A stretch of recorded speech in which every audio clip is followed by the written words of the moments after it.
On that day, will she have the strength to resist?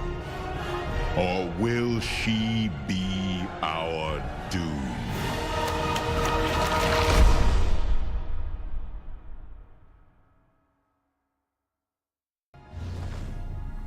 Hello and welcome to this guide for playing Sonya in Heroes of the Storm. Please keep in mind that this guide is made in closed beta and may be subject to change later on.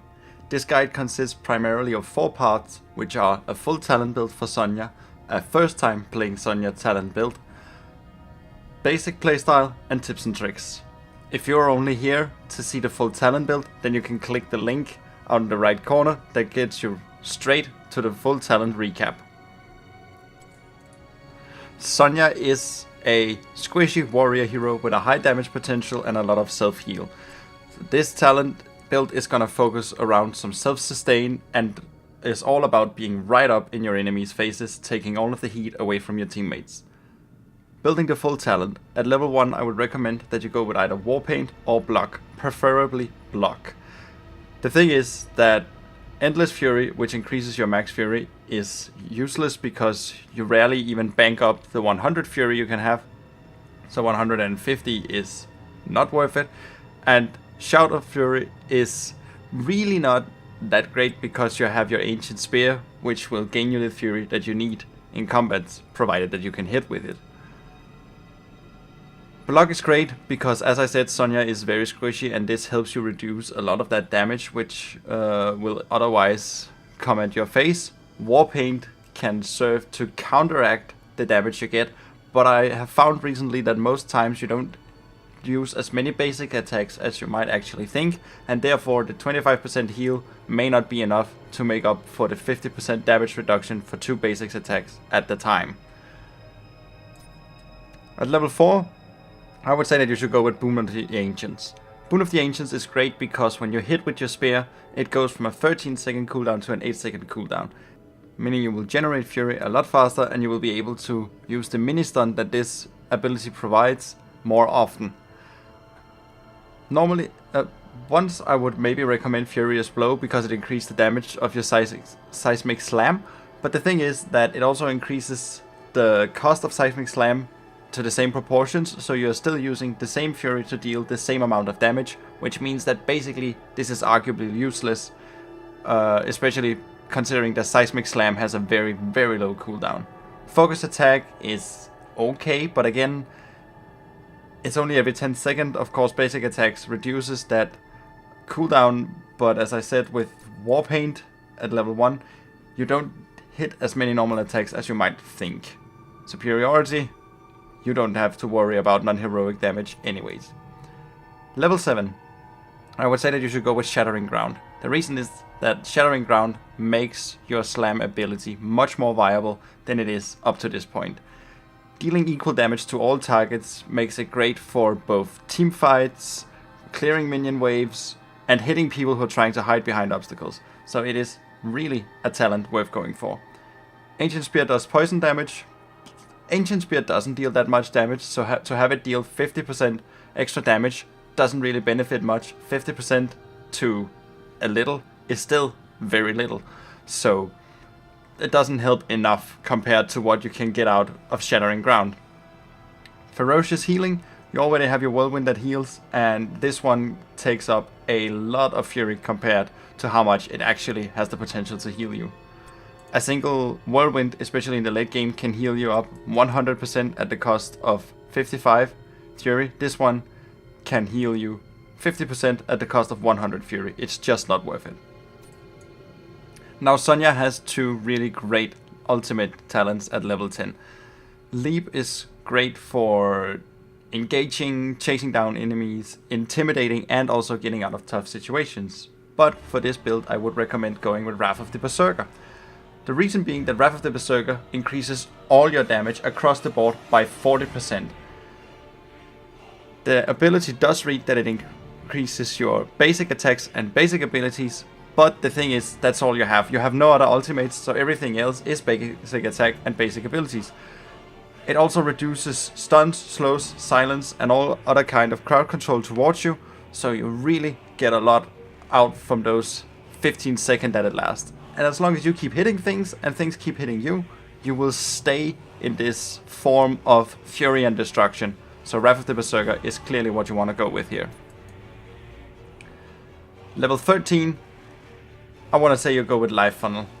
And this is simply due to the fact that Whirlwind is increased even more in the heal it gives you, and you want to somewhat rely on your Whirlwind healing you in combats. You can use this to regen health at creep waves, and this is also what makes it easy for you to solo creep camps, mercenary camps, all that. Ancient Spear gets extra range. I guess it's nice, but it's not really necessary. Most of the time you either are up in your opponent's face, or you get movement speed because you've just used an ability, and then you can hit with the spear anyway because you're close enough. Dealing extra damage with the Whirlwind. Whirlwind isn't really your main damage dealer. That would still be a Seismic Slam, so I mean, it's probably fine, but I wouldn't count on this one. Aftershock, Seismic Slam reduces Fury. This is quite tempting to take. The thing is that you still have to think about all your self-heal and self-sustain, since you are squishy, and focusing too much into just one ability can be your downfall. Spell Shield, I don't like Spell Shield. And as a last note, Life Funnel also removes snares and movement impairing effects, which is just great for your mobility. Level 16, Imposing Presence. As said, you're squishy, and you are a warrior hero, so you are supposed to tank somewhat for your teammates taking the heat. Having Imposing Presence literally just halves the damage you take from enemy basic attacks, and if you combined it with the block ability, which already reduces by 50% for 2 attacks, then you don't take a lot of damage face to face with people. It also makes you better at taking enemy heroes one-on-one, especially assassin heroes that rely on their basic attacks. So it's just a great talent all in all. Mythical Spear, I guess it's nice if you're not very good at hitting with your spear, but if you aren't, then you shouldn't even be building this talent, because you do need to hit with your ancient spear to gain that fury so you can stay in the combat. Well, when increased duration, I guess it's cool. You can heal yourself more, you can deal some more damage, but the thing is, you can still get interrupted, and if that happens, which it does quite often, people quickly learn that they should try to interrupt your whirlwind, then it's just a wasted talent all in all. No Escape is somewhat great and inviting, but with this build it won't be necessary. You already gain 10% movement speed whenever you use an ability, so there's no reason to take this one up to 20%. Stone Skin, it's a small shield for a long cooldown, not worth it. Level 20, we can't take that one because we don't have Leap. Anger Management, I actually would not take this because it makes it easier for you to stay in your Wrath of the Berserker, but that shouldn't really be much of a problem anyways. And all it really does is increase your potential, how easy it is for you potentially to stay in this form, and it also helps a little with reducing the disabled. But the disabled are already reduced by 50%, which is a lot already, so you don't need those extra 25%. I would rather say you should go with Nexus Blades. Nexus Blades increases your basic attack damage, which is great, combined with already Wrath of the Berserker, which increases with 40%, and all that stacks up if you choose Warpaint as your talent to have you deal 60% extra damage, and you still heal for 25% of the damage you deal, so that can really be a worthwhile combination. It also slows your enemies, which is why there's really no need in giving you extra movement speed. If you slow your enemies, and whenever you use an ability, those your own movement speed get increased, then there's no way they're gonna escape from you anyway, unless they have a blink, which you can't do much about, even if you had the 20% movement speed. Hardened Shield, it's a nice big shield, but again, it's a long cooldown for the shield, so I wouldn't think it was worth it. And it will most likely run out of time before the damage is dealt to you, which means it doesn't really live up to its full potential. Did the shield last for, I don't know, 8 seconds or something like that, it would be an insane talent, but it doesn't, so I wouldn't recommend it. So to recap, at level 1, take Block or Warpaint. I would suggest Block, but Warpaint is viable, especially with the other talents we take. Level 4, Boon of the Ancients to keep your Fury up and to give you more potential mini stuns. Level 7, Shattering Ground to make your Seismic Slam viable. Level 10, Wrath of the Berserker to reduce crowd control towards you and to increase all damage you do by 40%. Level 13, Life Funnel to remove snares and make you heal more with your Whirlwind. Level 16, Imposing Presence to keep enemies from dealing a lot of damage to you because you are squishy. And at level 20, Nexus Blades to deal that extra damage and to slow enemies. If you have not played Sonya before and you have her at level 1, then the talent I would recommend for you would be the following. Take Block or Warpaint at level as your first talent, and actually, as things go here, maybe Warpaint will be your better way out. Level 4, Focused Attacks, you might as well deal that extra basic damage whenever you get the chance. Level 7, take Shattering Ground, your slam has to be viable, this is a very essential talent to take. Level 10, you're forced to take Leap, so there's not much to discuss here. Level 13, Life Funnel, it is a great talent and it gives you some of that extra heal and mobility that just is really nice to have. Level 16, I would actually say that you should go with the Whirlwind duration increased. You might as well get out of it what you can.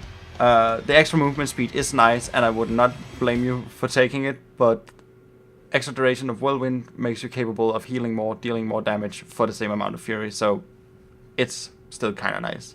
And at level 20, you are forced to improve your Leap. That's just how things are. With all that out of the way, let's jump right into the basic playstyle. As I mentioned a few times, Sonya is a relatively squishy warrior hero and you should keep this at the back of your mind at all times during the fight. However, when picking a lane, Sonya can either go on her own or with any other hero type, giving you room to fit in depending on what the team needs. And if you wonder why you're capable of going in a lane on your own, being relatively squishy, it's because you still have a lot of self-heal with your Whirlwind and you are battling on top of creep waves, which will keep you alive. Mana is not a concern that Sonya have to worry about, because Fury is what you need for casting abilities. You build your Fury with your Ancient Spear and by hitting enemies with your normal attacks. I would recommend that you keep it at a maximum at all times possible when you have the chance to just hook an enemy minion or just hit something. The reason for this is that you will always be able to take a fight even if it surprises you, and you'll be able to deal as much damage as possible, making you a less likely target for your enemies. Let's get on with it. And speaking about fights, you shouldn't be afraid to pick a fight as long as you can handle the damage potential that the fight might bring you. Be sure, if possible, to fight close to enemy creep waves so you can use your Whirlwind to heal yourself when you take a lot of damage. And for that exact purpose, you should probably wait with using your Whirlwind until you need to heal yourself, depending on what type of fight you are going into. Playing as Sonya, you may end up dying a lot in some games, but as long as you die making sure that 2 or more enemies get killed, where you get killed once, then it's a-okay, don't worry about it. This is a squishy warrior hero. Unleash its power. In battles where you fight enemy heroes, you want to be using your slam ability as much as possible. This also works fine with what I just mentioned about trying to save your Whirlwind for when you need to heal yourself. Slam will especially be efficient as soon as you hit level 7, so that it deals equal amount of damage to all target it hits. This combined with the low cooldown and high AoE potential makes it a great damage deal that can be used in any type of battle against enemy heroes, in lanes, or whatever necessary. Agreed. But when all comes down to it, Sonya is a warrior hero, which means that it is your job to engage in most fights, and you should try to be the one taking as much heat from your enemies as possible, giving your damage dealers a chance to strike at a low risk of taking damage themselves. And since you are a hero that is relatively easy killed, you better hope that your support is ready to help you and that your Whirlwind will not be interrupted by a stun or a knockback, because then things can get ugly really quickly. And since many fights benefit from you being in the midst of them, taking the most damage from your enemies, you should try to be as flexible as possible and be present in as many team fights as you can, so your team will have a better chance of winning those team fights. Again, as I mentioned, dying as Sonya is no shame, so don't be shocked if you won't stand out as the hero of the day with the highest kill-death ratio who've dealt the most damage throughout the fight. It is not your job, but you can deal a lot of damage, and of course there's no need in dying if you can avoid it. And with the basic playstyle out of the way, let's go into the last phase of this guide, tips and tricks. Your hook ability is a mini-stun, and you can use this to do some harassment of enemy supports and channeling casters that deals a lot of damage. So when you are in a team fight, you should really try your best to keep your hook ready to interrupt big abilities like Nasibo or Lily's ultimate, which both are channeled and either heal a lot or deal a lot of damage. It will be a nuisance, and it is just what you want to do, basically because you have the potential to do it. I am too much. Enemies escape from time to time, and there is nothing new in that. But a lot of people have the habit of thinking that they are safe the second they are on the other side of a wall near towers. This is not true when you're playing against the Sonya, and they should know better. At least you will probably teach them to. Your slam ability has a surprising long trace of damage compared to what target you originally hit, and if you angle your attack just right, you can use gates, walls, or even towers that enemies are hiding behind to hit them with your slam ability. And if they are at low health, then you will secure a kill that otherwise would have gotten away in a lot of other battles. I must have it. When you use your whirlwind, you move freely and you pass right through enemies of all kinds. This can be both a good and a bad thing. It's a great thing when somebody tries to body block you in order to gank you, because you will just be able to pass right through them, but it's really bad if you are actually trying to body block someone and doesn't think twice about that when you use your whirlwind they will be able to pass right through you as well. So try to use your whirlwind in situations best suited for it. As a little bonus reminder, you can hold down the right mouse button to move around and have Sonya follow the cursor rather than clicking all over the map, making her more easy to steer while using whirlwind. If a battle is going in your team's favor, then the best thing you can do is push that advantage. And Sonya is great at soloing mercenary camps. So if you can sneak away from your enemy's attention and get merc camps all around the map while they aren't looking, your team will be doing even better than they already were. Sonya can solo bruiser camps already at level 6 or 7, and taking some of the camps meant for your enemies can be a great idea, but it is also risky. So maybe use your ancient spear to sneak into camps from alternative angles, decreasing the risk of you being spotted. If you can get away with this, then your team can gain a great advantage from it.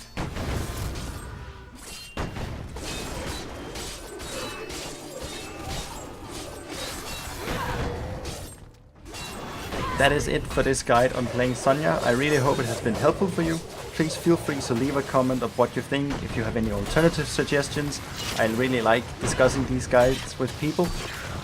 And if you want to see the build in action, well, then you can click the link at the end of this video, although that match won't be out until Monday. So, until next time, bye!